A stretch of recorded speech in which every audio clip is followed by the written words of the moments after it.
Now this is some seriously athletic stuff, while this is a little more athletic-ish. And at Sierra, we love it all. Downward dog or dog dog. Sierra has all the brands you want at the prices that let you do it all. From athletic to athletic-ish, Sierra's got it.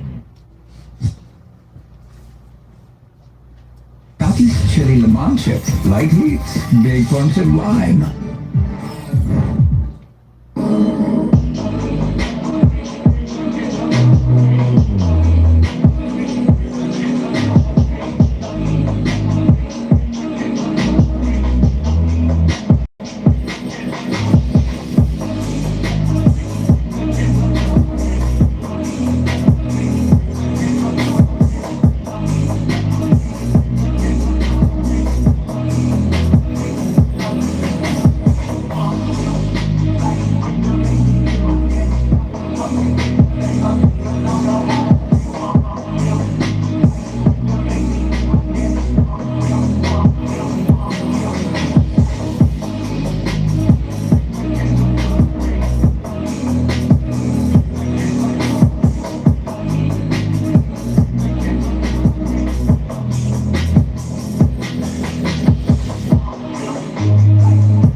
Good morning, Zilla.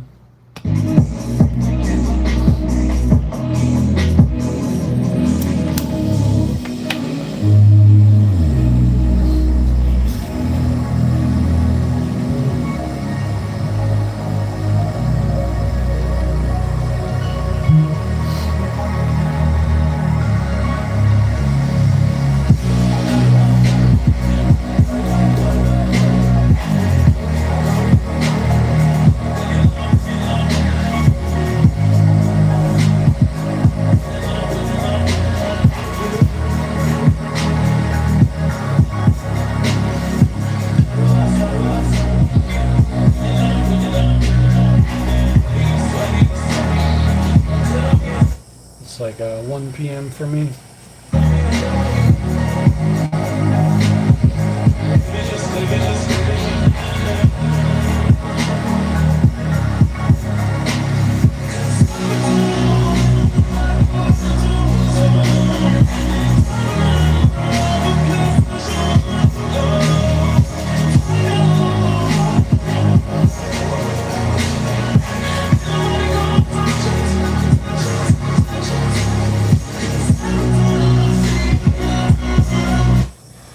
No, I didn't see the Earth. I saw the moon from Artemis too. What's up, Gibson?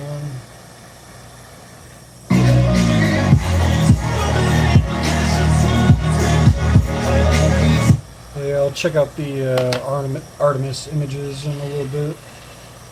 Just gotta check all my notifications and shit like that. Artemis 2 bot. Earth. I like Artemis. It's a cool name.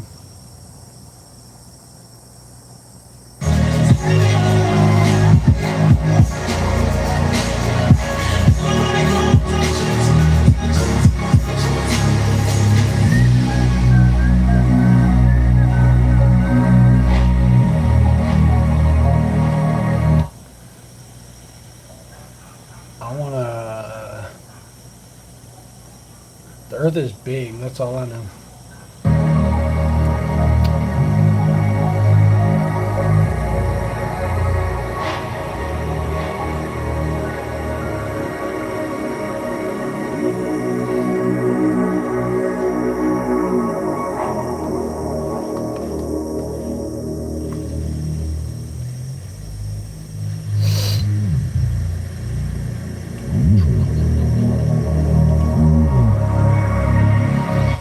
What's everybody up to today? I just got up a little bit ago.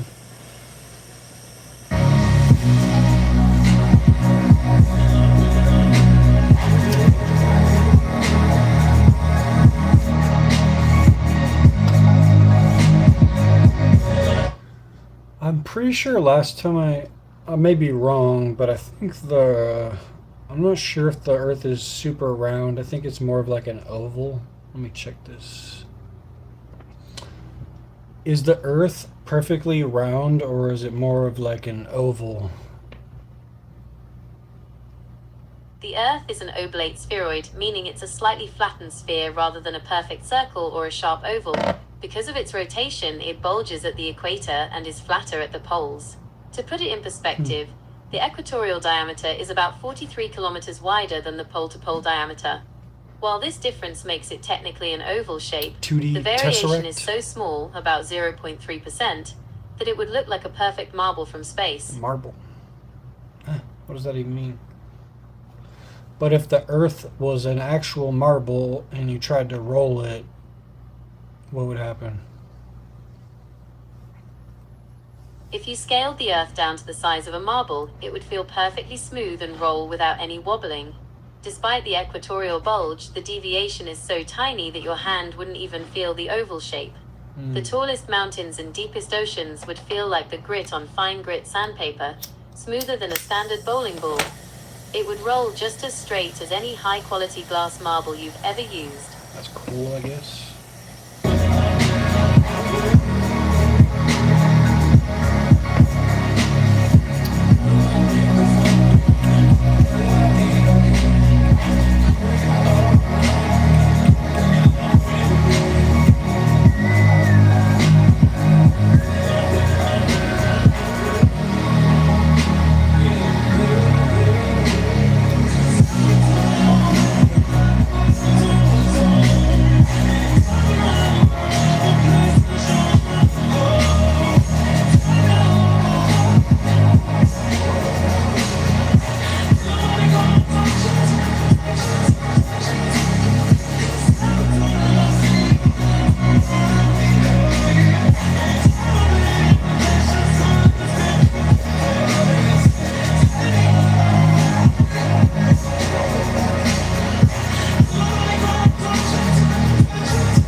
for my bunghole. TP for my bunghole.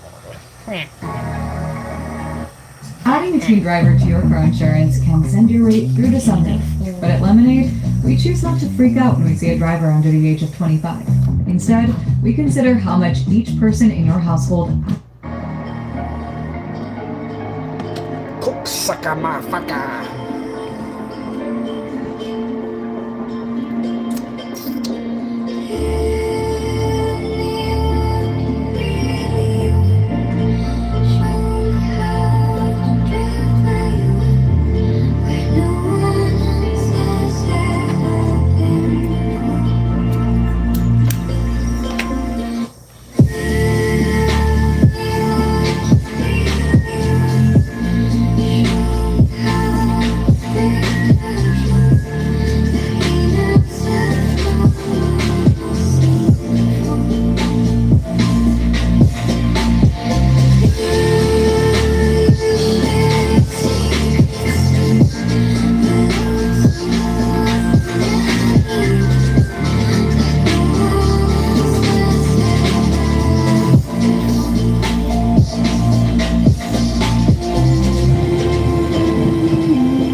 Which Oregon music festival changed their name and headliners?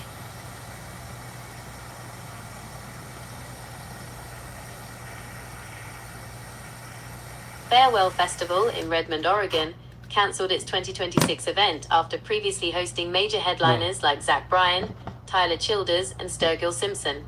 Additionally, the Oregon Who canceled? Jamboree announced Who canceled? Why'd they change the name into what?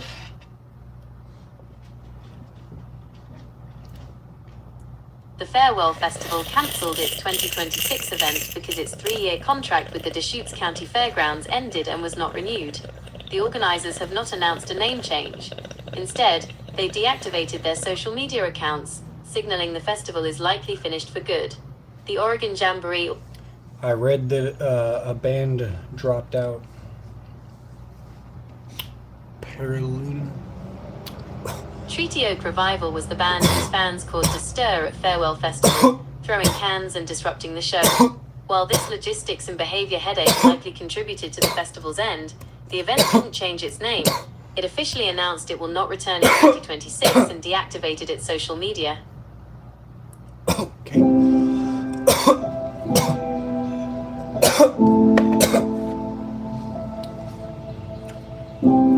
No, I don't make music. Just listen to music.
This song's kind of slow.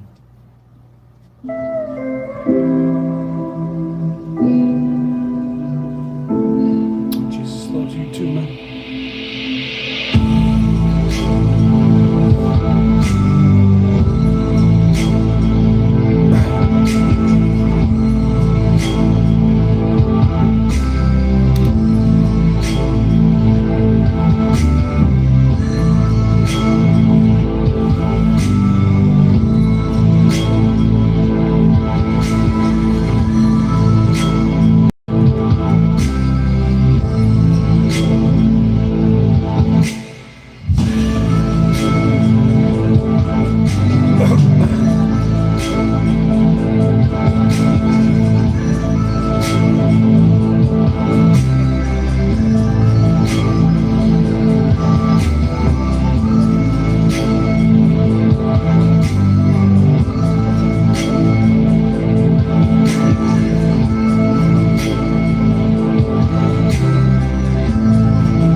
make songs, but if you want me to play a song, I can.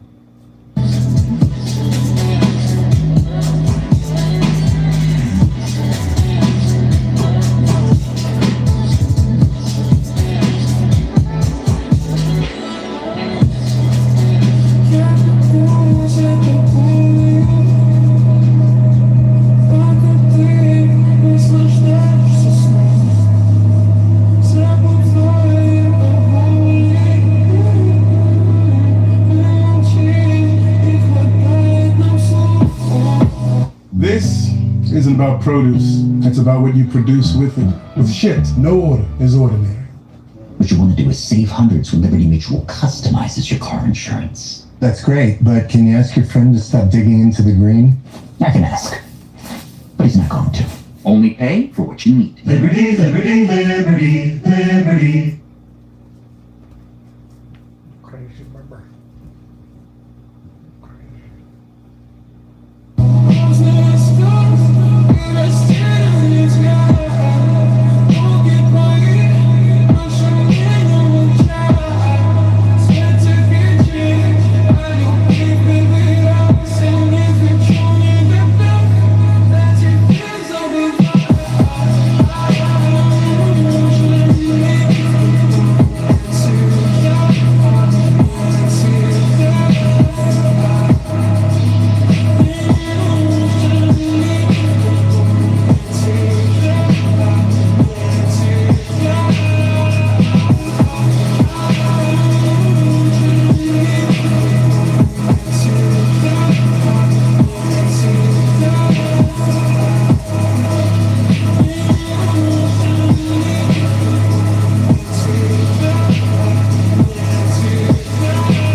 See what's going on here. It's clocking to me now. You're comfortable in your current plan.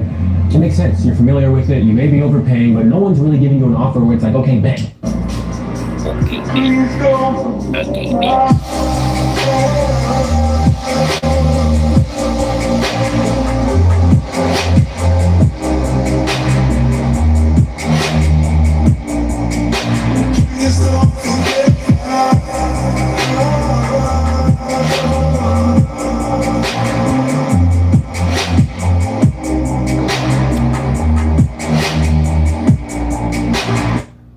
Is what bad now?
Rails.com introduces Save Your Way. Choose how you save. Take instant savings now or Bankers Rewards for a future trip. Save Your Way.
No, I just work out at home a little bit.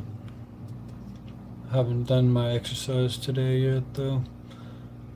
So I'll do that in a little bit.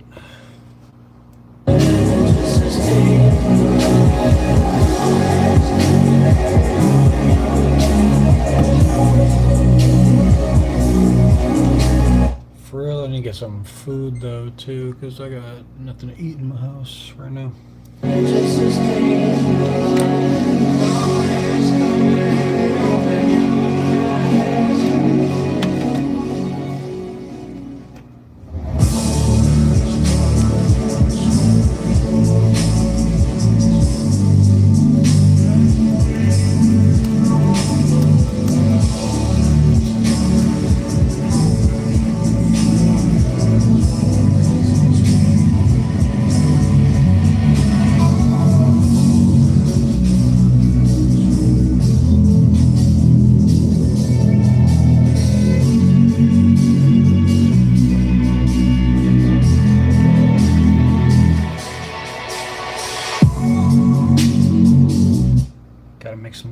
today, man.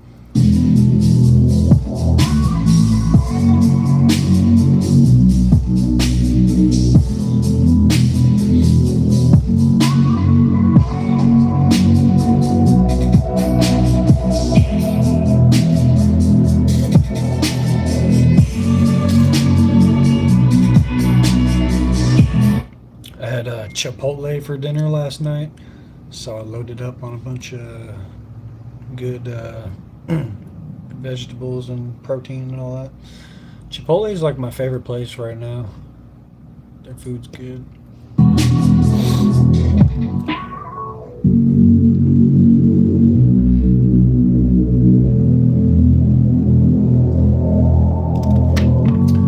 Doing some video. Now a local tax expert will do your taxes. Doing some video editing this morning, and then I'll do some exercise later.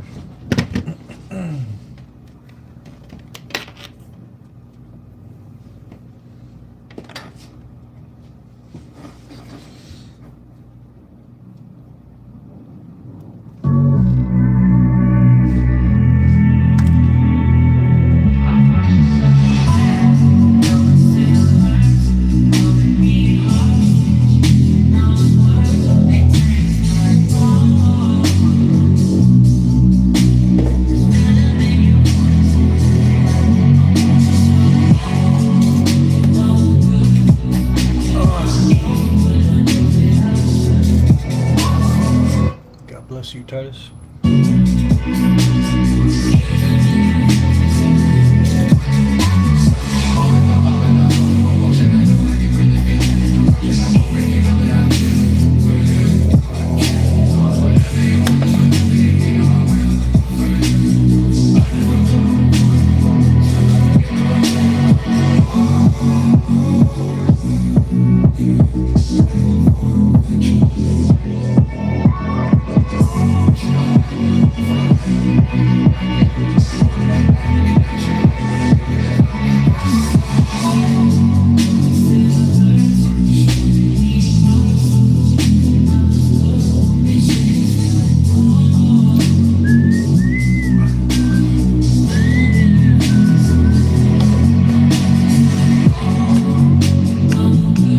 What up, man? Just chilling. About to take a DAB. It's funny, right when I just started my stream earlier, and like right as I started, someone reported me for drug use, and I didn't even smoke yet. So the haters be watching.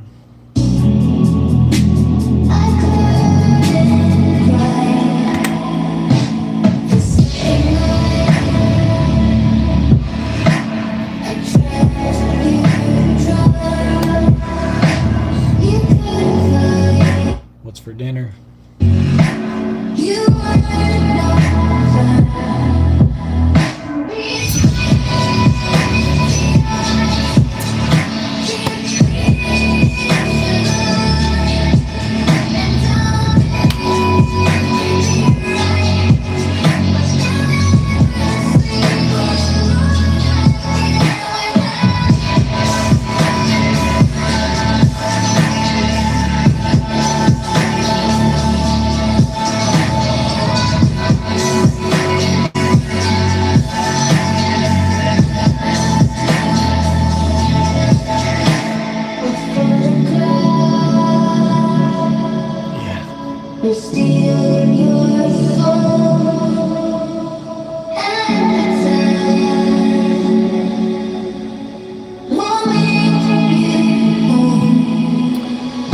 Yeah, I might have to put that dude in timeout.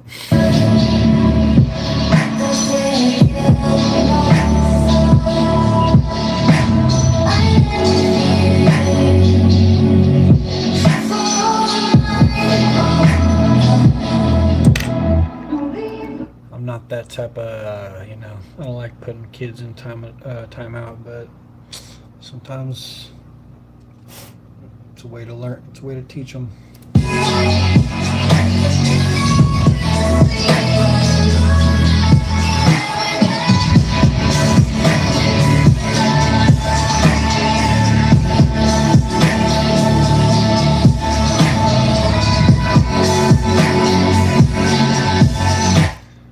Well, I do like the, you know, I feel like most of my viewers are going to be haters, so I can't block every hater. Otherwise, I might not have very many views.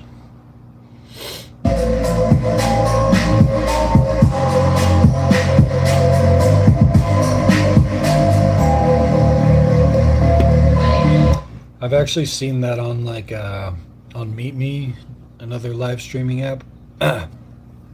Like some streams you'll just like scroll past them, and like certain streams that you scroll past, like they get angry that you don't say anything to them.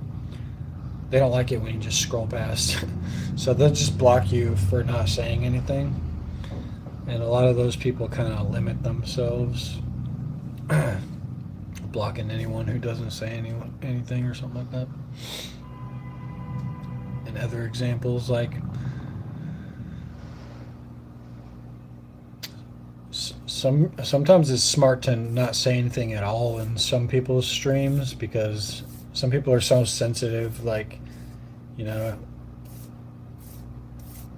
they'll block you for fucking saying anything at all, whether it's nice or what.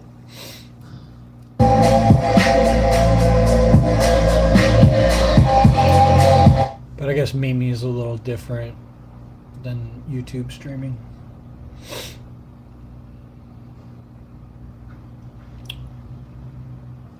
I feel like with YouTube streaming, people expect me to be like doing activities and shit, like painting or something. I don't even know. They're like, why are we here? Anyways. I can go off on that all day.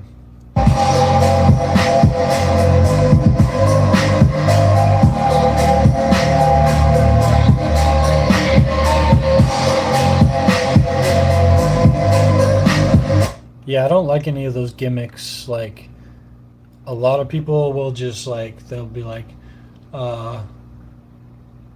you know, subscribe or give me diamonds, and then I'll write your name on the wall behind me, or I'll write your name on my skin, or like, give me a bunch of diamonds and I'll change my name to whatever you want me to change it to.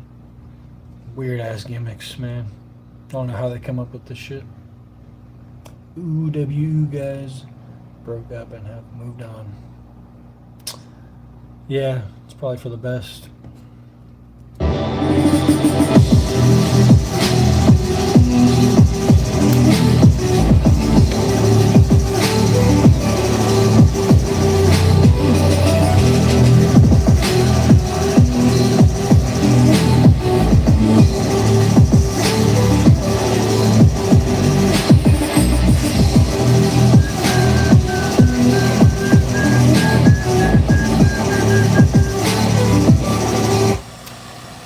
Yeah, I'm glad I never followed them, so I'm not quite sure. But I'm glad they broke up. Sounds terrible. Some emo guy complaining about his life.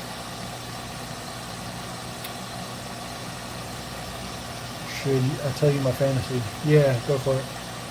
That Taking Back 2007 channel. I'll look it up. Sounds interesting.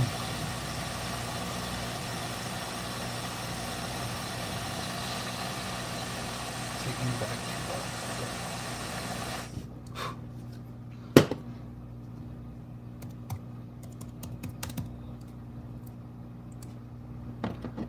So what, they're trying to take back the vibe of 2007 or something? Chaos Manufactured. Yeah.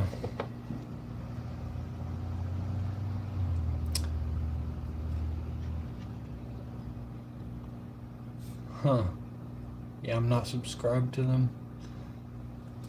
Interesting.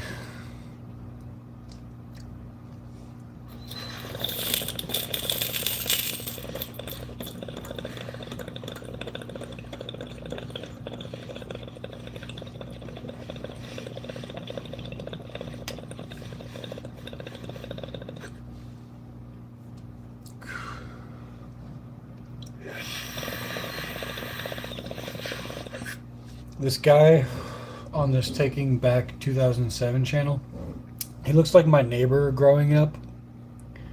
My neighbor looked exactly like this picture right here, with painted black nails and a black beard and eyeliner. Yeah, this was like, looks like my friend back in 2007, pretty much.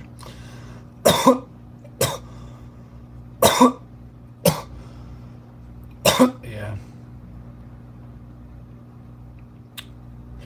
Back in like 2005, maybe, I like dyed my hair. My hair was pretty long like this, except it was a little shorter. It was like maybe like this long. And I dyed it black. And then as soon as my dad saw that I dyed my hair black, he made me cut it all off. It's fucking lame.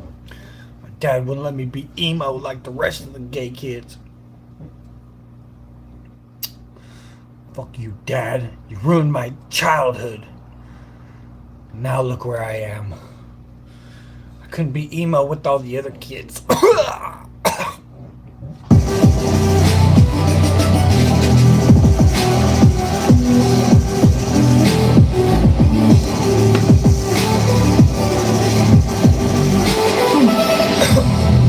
It's probably better.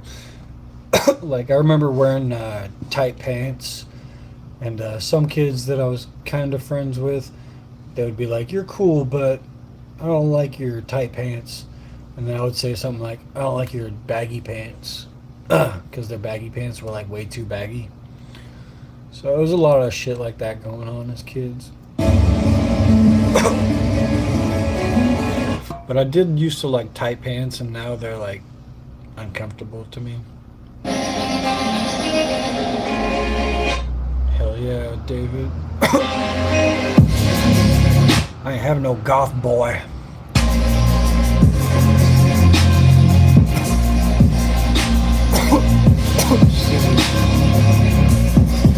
Yeah, I guess parents are really territorial about their kids' hair for whatever reason.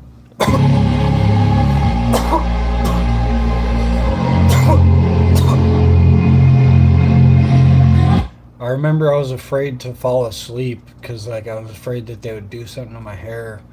I think he had said something like he was going to cut it while I was sleeping. But then it was really like I woke up and then they made me cut it.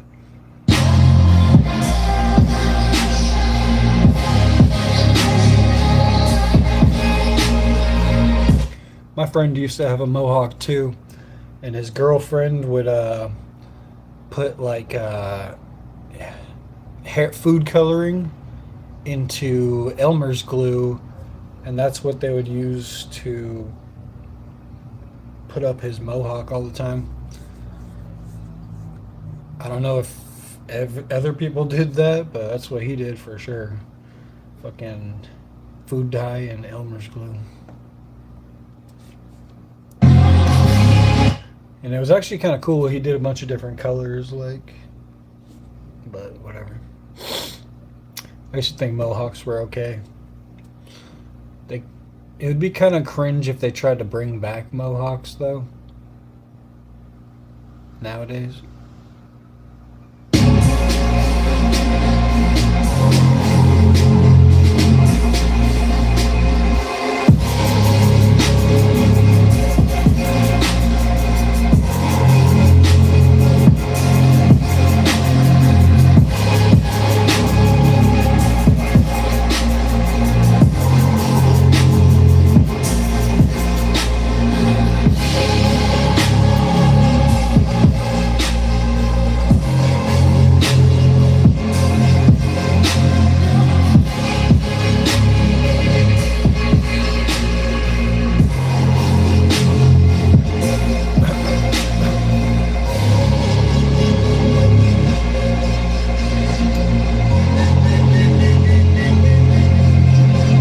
Yeah, I saw that they're pretty much, the mullet made a strong comeback.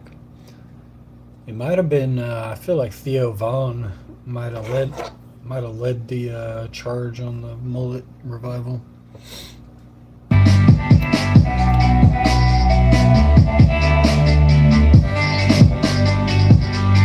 I think they need to bring back like 70s hair, like long hair and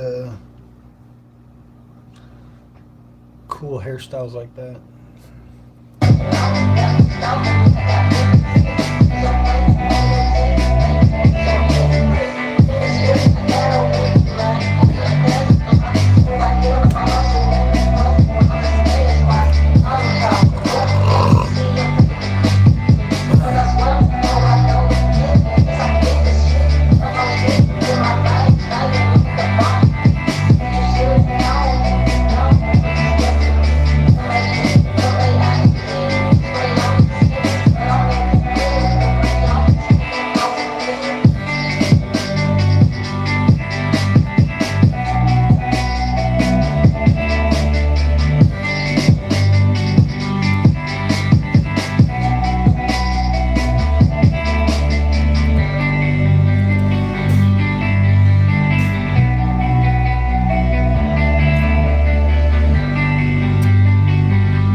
Crazy how many police chase, you know. Actually, I'm not surprised because cars are so much better now. Seems like there's more police chases nowadays than there, like, I don't know. There's almost just as many or more than police chases than there used to be.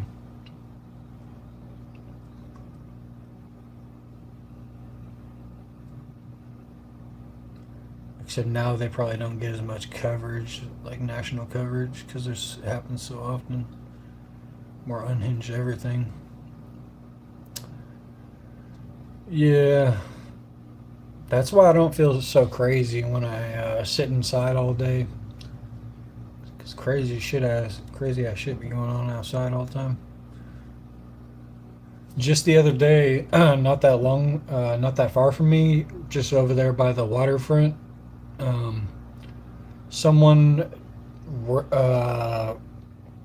ran their car, went over the barrier, and went straight into the river. And it sounds like it was like a purposeful thing. It doesn't sound like it was an accident. And 2 people died. 1 person is still missing, so probably dead. And then I forget what happened to the 4th person, but yeah, that just happened like 2 days ago. Like 2 blocks from here.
It's about 2 p.m. here now. I need to get some groceries today.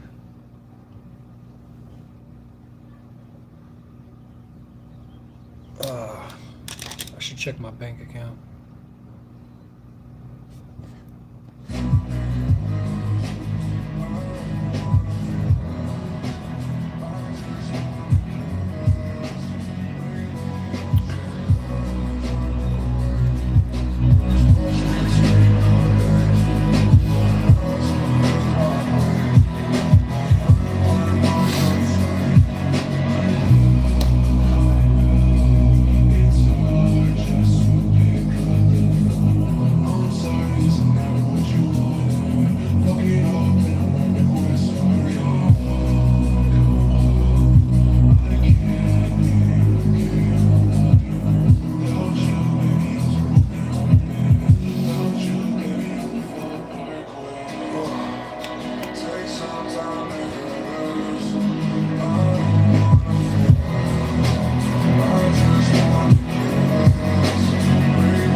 a new movie called Goat.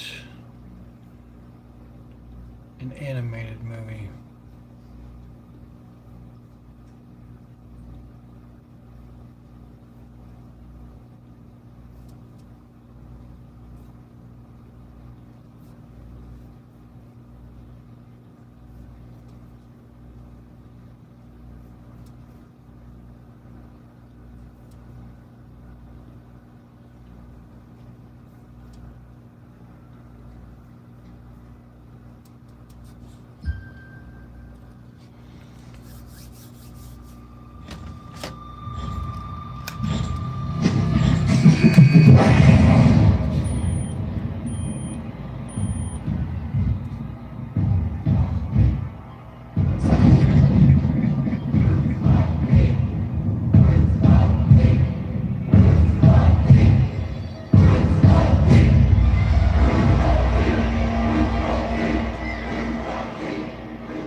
Let's go, Mom. We're so close. Thank you for taking me to see Jet's new billboard. Jet's huge. Say cheese. Well, for three. Okay, boy, don't be doing all of that now. All right. Guess it's time to go. You have to go to work, right? Whoa. 1 second. Wait, turn it around. I got it. There we go. Okay. How about you and I watch the Thorns from inside the stadium? Because I'm taking my baby to see his very first, rubber game. Mario? What?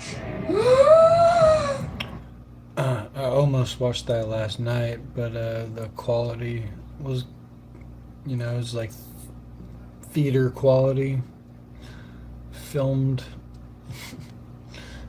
So I usually wait until it's like better quality.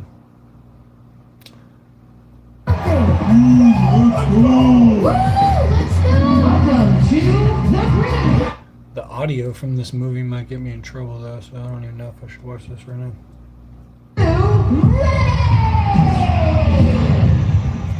Who is the goat? So who's the goat? Who is truly the goat? Yeah, thinking that it happened overnight. Did it? In it for the long haul fight. Committed. Look. Introducing Vineland's very own, the hometown hero, a 5-time All-Star, Jet Fillmore! Yeah! Let's go, Vineland! Let's go, Jets! Having a good time, Will? Baby?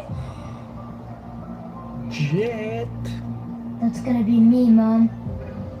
When I get big, I'm gonna be just like her. What is this, like a... I don't even want to watch this, honestly, man. What is this movie? This ain't for me.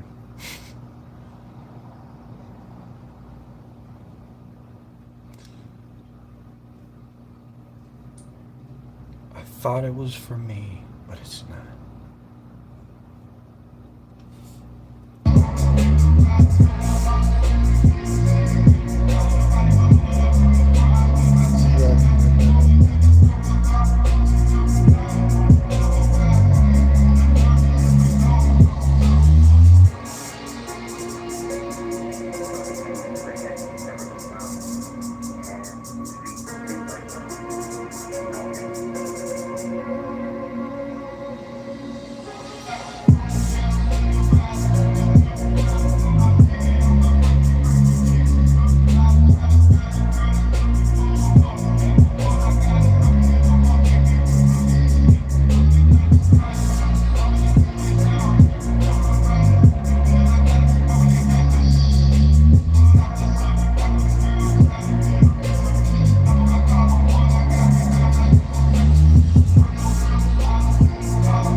That's every 3 weeks, though.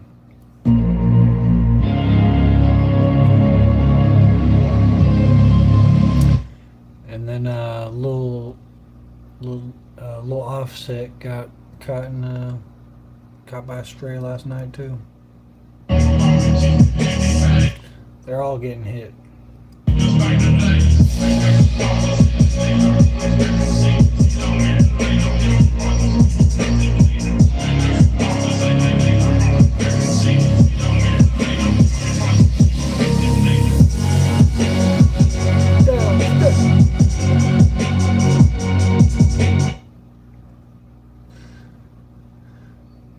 Man,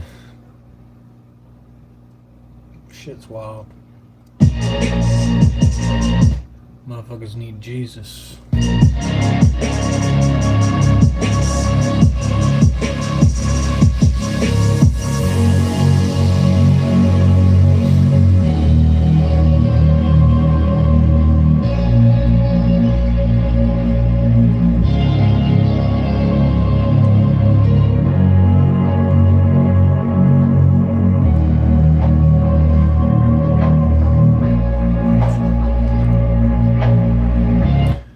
Look what they're doing in Pokemon now. They're weighing Pokemon packs to find God packs, and then they're selling the packs for like $400 each. That's the kind of sickness we got going on these days. I mean, they've been weighing packs forever, but you can't even have God packs now because it's a nice thing. Now they're weighing every pack to find the God packs and then fucking everyone over.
Good day at work, man, or at night.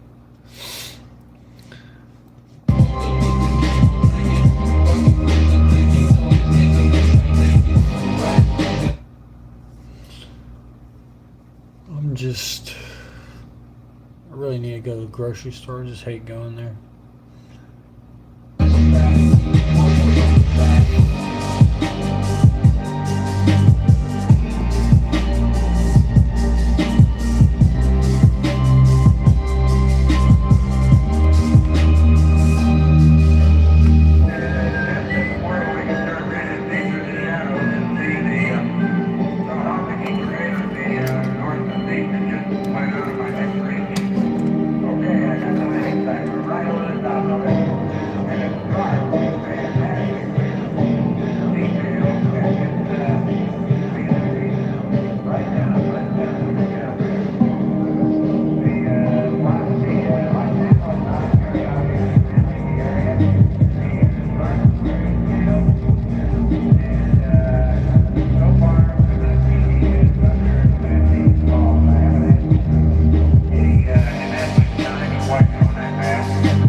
just chilling, listening to music. It's not a very nice day out. Yesterday I went on a scooter ride down the bike trail. But today I'm just gonna get some groceries in a little bit, then come back and probably stream some more and play games. Some Battlefield probably. How about you, Brandon?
Couldn't ask for much more. Some food. Just haven't decided what I want to eat yet. That's the biggest hurdle. A lot of options at the store.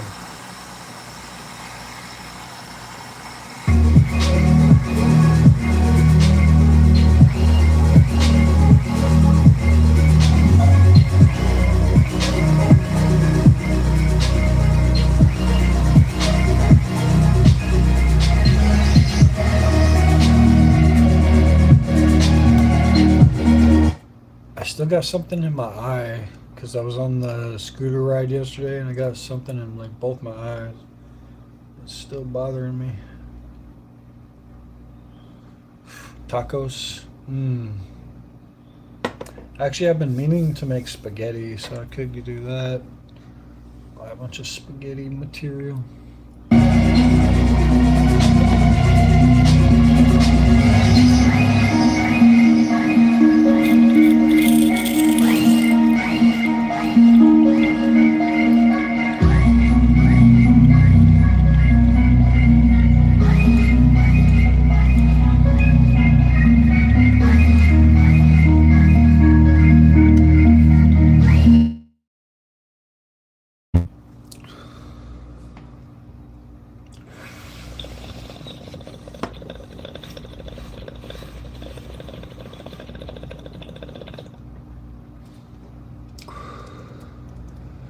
Nachos.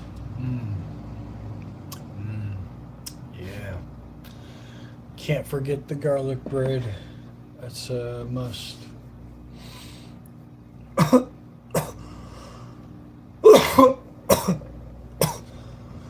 Mint's Premium Wireless is $15 a month, but I'd like to offer one other perk. We have... My name's Dan Snow, and I'm going to tell you... Ryan Reynolds is a scammer and a liar.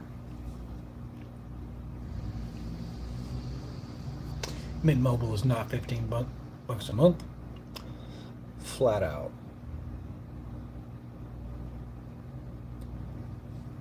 They shouldn't tell you that.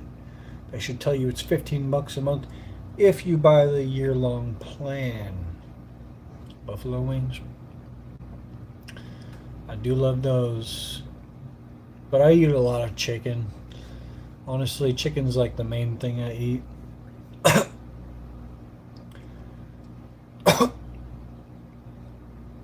Unless you mean actual buffalo. I could go for some buffalo.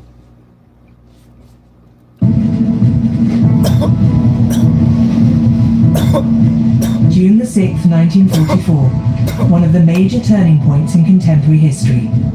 In one day, 156,000 men and 20,000 vehicles landed on the coast of Normandy. They would change the course of the war and begin the final assault against the Nazis.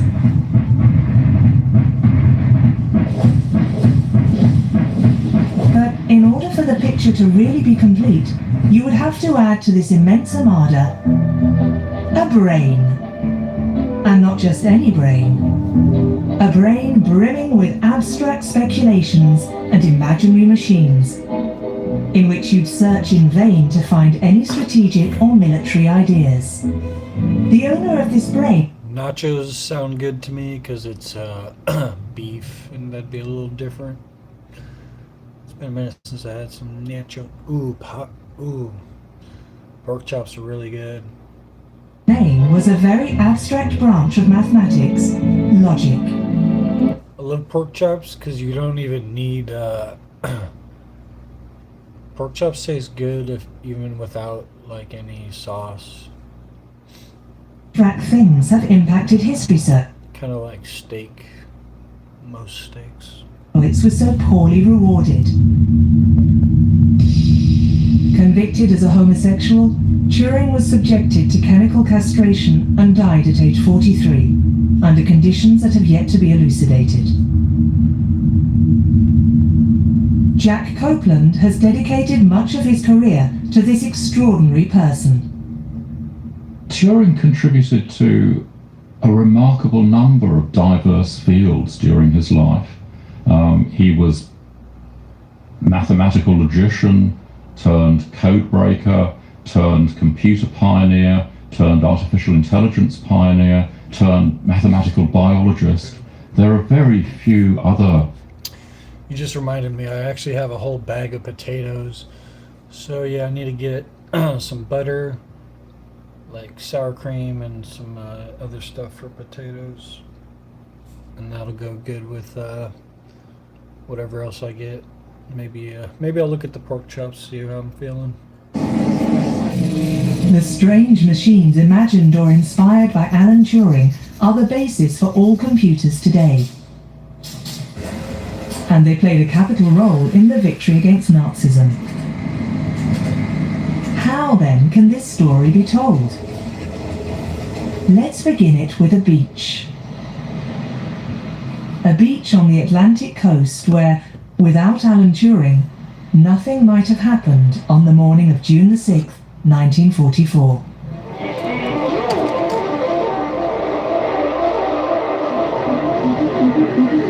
Sous le commandement du général Eisenhower, les forces navales alliées, avec le soutien de puissantes formations aériennes, ont commencé ce matin un débarquement des armées alliées sur les côtes nord de la France.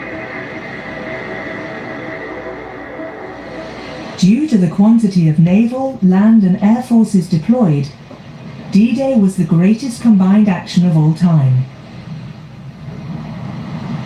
But before launching the troops and materials for the assault on the coast of Normandy, they had to be brought across an ocean, and thus the North Atlantic supply routes had to be kept opened. It was from Liverpool that the Allied command led the Battle of the Atlantic against the Kriegsmarine, and particularly the U-boats, the formidable German submarines.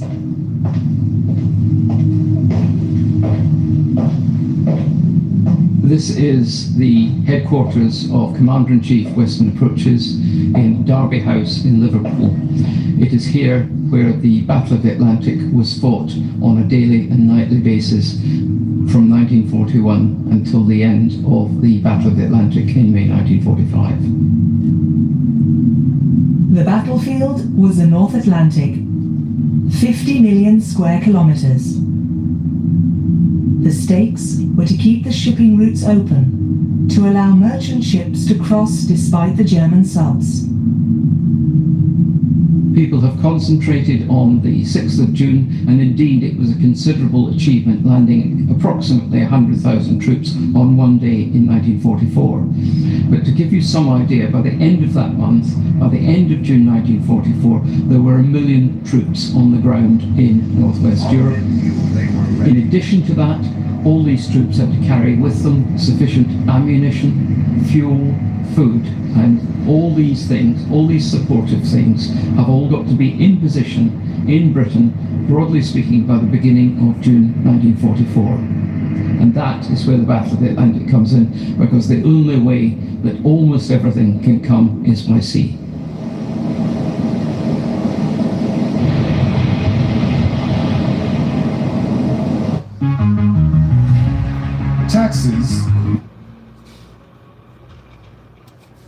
The other indispensable condition for D-Day to be a success was disinformation. With Operation Fortitude, the Allies would launch a vast campaign designed to pass off the operation in Normandy as a simple diversion, before the real landing more to the east in the Pas-de-Calais. But in order to win these two battles, the Atlantic and the disinformation, a third would have to be won first. A more abstract war, the bulk of which will be played out in a small town north of London called Bletchley. Another war was fought here, far from the battlefield. A war whose goal was to break the German and Japanese codes. In this old-fashioned Victorian mansion and these hastily constructed huts, a veritable restricting industry would see the day, one which would employ as many as 9,000 people by the end of the war. Bletchley Park was the scene of the most incredible code-breaking operation in the whole of human history. It was the first time, and possibly the last time, that one side had virtually open access to the coded military communications of the other side. Here at Bletchley Park, the amount of detail that they achieved and the phenomenal quantity of information that they managed to extract from Germany's coded communications, coded radio communications, is absolutely staggering.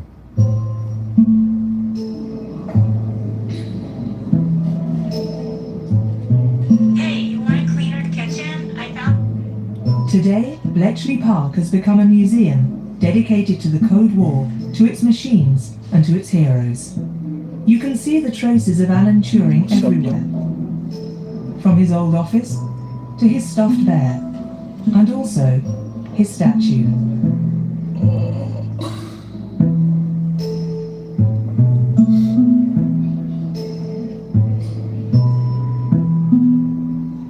But in order to understand the central role he played in this enterprise, you must first take an interest in his ideas. Ideas which in the mid-1930s were several decades ahead of the rest of the world.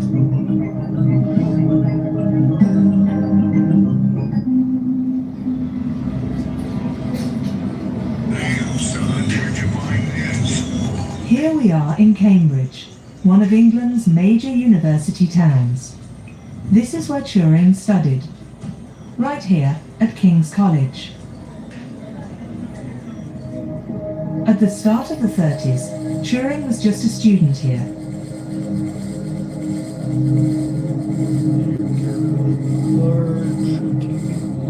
Just got home from work. He was sharp. That's cool. Larger TV? No, it's the same TV I've had. It's just Amazon Fire 32. I don't know, I forget what the size is on it. Observed the world around him with a decidedly ironic eye.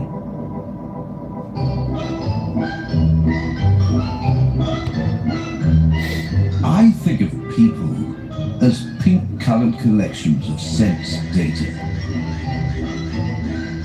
But as early as his high school years, he was asking some fundamental questions. Questions he tackled, never taking himself seriously. I did believe it possible for a spirit at death to go to a universe entirely separate from our own. But I now consider that matter and spirit are so connected that this would be a contradiction in terms. What is mind? What is the relationship between mind and matter? Are they different things that can be separated and be in different places? Or are they in fact the same thing? I'm just trying to edit some videos right now. Machine. These are questions that fascinated Turing for the whole of his life. In 1935, he encountered an abstract problem that would radically change the course of his life. He was attending some lectures in St. John's College. The lectures were on a problem that had recently been posed by David Hilbert. Hilbert was a famous German mathematician. He was really the Pope of mathematics at that time. And he'd recently posed a very fundamental, very profound problem in the foundations of mathematics, which was called the decision problem. David Hilbert's idea was that every mathematical problem has a solution. And the holy grail of mathematics was to discover a strictly defined method, a recipe that allowed you to recognize every time a true proposition from a false proposition. Turing worked in a way that would not at all be recommended to young scientists, neither in his time nor today. He delved into the problem without reading the literature by existing logicians. He attacked the problem directly by imagining and inventing his own method. He reflected while training at a sport soon to become an obsession, running.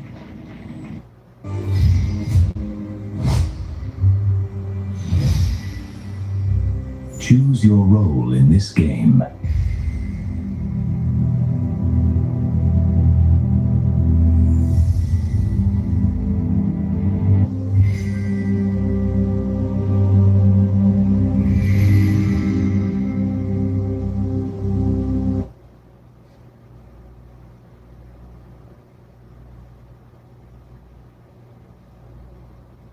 You, just you, building your app on base 44. Does there exist a recipe such as the one sought by Hilbert? An infallible method would be required that could simply be applied without initiative or intelligence. In fact, a machine should be able to do it. So Turing invented an imaginary machine composed of an infinite paper tape and a pointer that could write and erase symbols. It was an idea more than a physical machine, one that could take on many shapes. Students at the ENS in Lyon made one. Out of Lego. Turing had the idea to create a machine because, contrary to most mathematicians, his frame of mind led him to represent abstract problems in the form of logical mechanisms, which could be clocks, calculating machines, thought experiments. No one could have imagined that this thought experiment, hidden within an article on theoretical mathematics, would be the basis of that which would be called computer science 30 years later. In 1936, though, it was not Turing's discovery that made the headlines. The Spanish Civil War, Anschluss. History accelerated, war was imminent and inevitable. Genauso in Berlin, genauso in Hamburg, genauso in Köln. Im ganzen Dritten Reich ist es nicht anders. And thanks to the radio, Hitler's rants were heard all over Europe. Since the First World War, the radio waves had also become a new battlefield. Troop movements, land, aerial or naval offensives. Radio waves transported orders and countermands, secret information, the positions of all sides.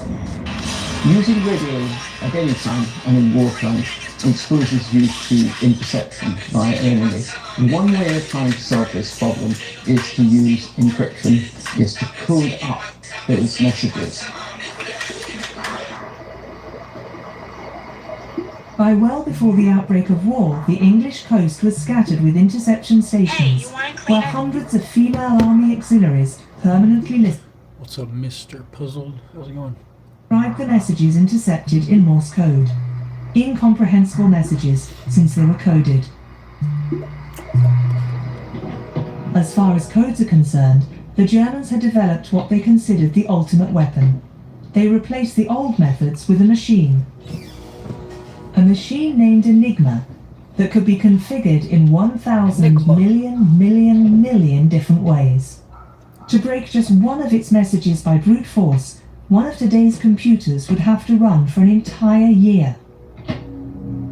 Turing had never seen an Enigma machine, but he would soon know it down to the smallest detail. Also wir haben hier eine Enigma So we have here an Enigma machine, a rotor cipher device. Die dahinter steckt, ist, dass ich The idea behind it is that when I push a letter on the keyboard, this letter is encoded by another letter. verschlüsselt wird in einen anderen Buchstaben. For example, Zum Beispiel jetzt die Taste when I press the key D, the K lamp lights up. Inside the machine, each rotor has internal wiring that transforms the letter entered into another. A D arrives in the first rotor, but an R comes out. The R then becomes a U, then finally a K, and it is the letter K that lights up on the box. It would of course be too simple a code if every time I press the letter D, the K lit up. So as you can see, when I press the D again, now another letter lights up, the U. Each time a letter is entered into the keyboard, at least one of the rotors turns, to the extent that the electric circuit changes and ends on another letter. To decode a message, you have to know the machine's initial configuration. Der Empfänger einer Nachricht brauchte die gleichen The message receiver needed to know the rotor's starting position chosen by the transmitter. When the rotors were configured in the same way, he could then type the encoded message on the keyboard and receive the decoded message on the lamp board. Die ursprüngliche Nachricht. Das war ein Vorteil dieser Enigma The advantage of this Enigma machine was that a message could be encrypted and decrypted with the same encoding settings. Das war die Idee dahinter. That was the idea. Das hat sich in der Geschichte dann auch gezeigt, dass dadurch ein But as history has shown, it turned out to be the machine's weakness. zutage trat.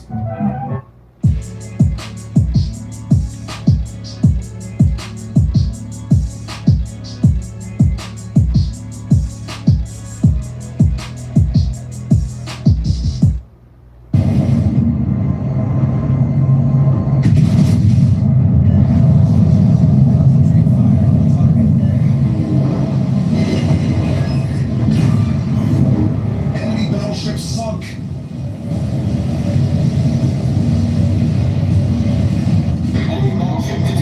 Enemy submarine spotted. Attention, reporting the target position.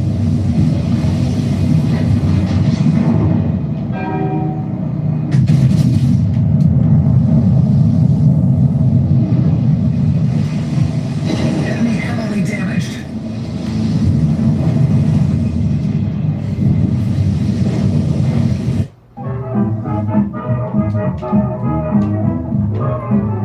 In 1938, Turing was in the United States in Princeton, where he was carrying out fundamental research on mathematical intuition.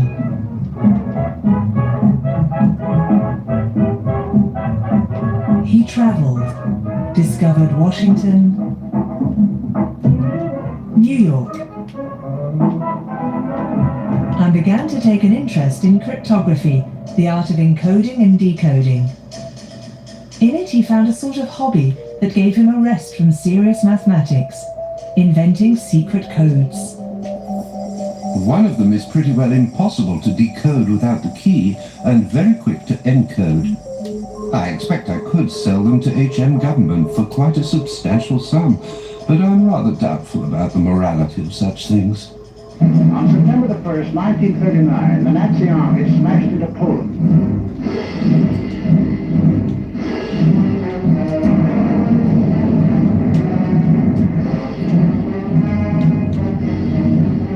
September the 4th, 1939, the day after Great Britain entered the war, Alan Turing was summoned to Bletchley Park, where the British code-breaking service was headquartered.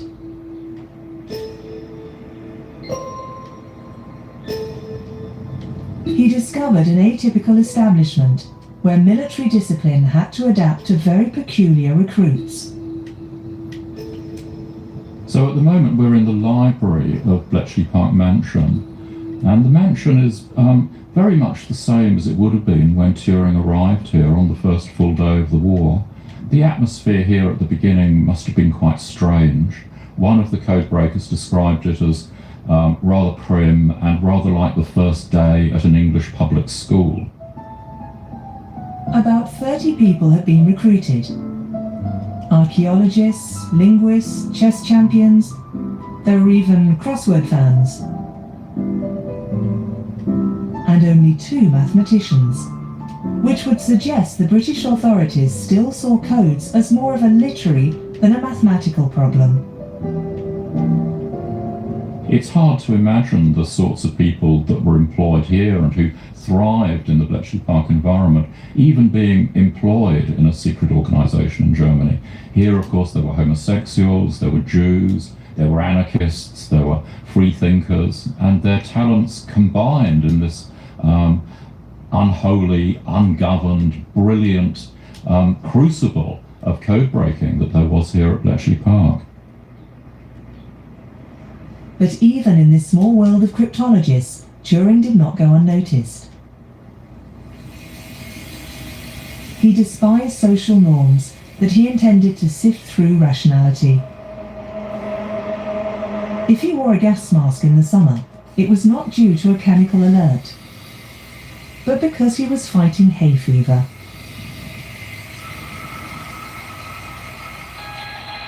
Little by little, the organisation at Bletchley Park was set up. Every day, operators in the interception stations transcribed hundreds of messages, unreadable messages that piled up on the cryptologists' desks with little result. Oh yeah, when I was a kid. And yet the English cryptologists had 2 exact replicas of the Enigma machine. They'd been handed over by the Polish a few weeks before their country was invaded. But actually having the machines here was not that much help in breaking them, because Enigma was designed to remain secure even if it was captured by the enemy. With a code generating machine, there are kind of 2 separate tasks. If you don't already know how it works, then you need to work out how the machine is engineered, how many wheels has it got, how do they operate together. You need to break the machine, as they say. I kind of suck at this right now. Need to warm up.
Everybody except people that use cringy emojis, people that still use ellipses in their text, and people that still haven't signed up to Mint Mobile. I mean, come on, they made shopping for wireless so easy.